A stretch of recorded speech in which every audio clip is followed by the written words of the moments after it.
அம்மா வீட்டு வேலைக்கு தான் சேர்ந்தேன். அதுக்கப்புறம் அம்மா 1 மந்த்துக்கு அப்புறம் என்னோட நடவடிக்கைலாம் பார்த்தாங்க. "என்ன பொண்ணு மாரியும் பண்றா, பையன் மாரியும் பண்றா, என்னன்னு உனக்கு சரியா தெரியலன்னு" சொல்லிட்டு என்கிட்ட கேட்டாங்க ஒரு நாள் உட்கார வச்சு.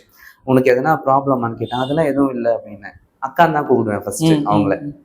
ஷக்கீலா அக்கான்னு கூப்பிடுவேன். அதுக்கப்புறம் மம்மி சொன்னாங்க, "எதனா என்கிட்ட ஓப்பனா பேசு. எதுவும் மறைக்காத. உனக்கு என்ன தோணுது? இல்ல உனக்கு கஷ்டப்பட்டு இங்க வேலை செய்றியா?" அப்படின்னு கேட்டாங்க. "அதெல்லாம் இல்ல" அப்படின்னேன்.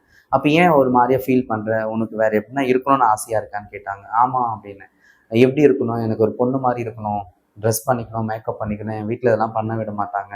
அப்படின்னு சொல்லி அழுதேன். அப்ப என்ன சொன்னாங்க மம்மி, "பரவால்ல, நீ ஏன் இத என்கிட்ட முதல்லயே சொல்லியிருக்கலாமே. ஓ! சூப்பர். என்ன நீ இனிமேல் அம்மான்னு தான் கூப்பிடணும். அக்கான்னு சொல்லாத. எனக்கு யாரும் கிடையாது.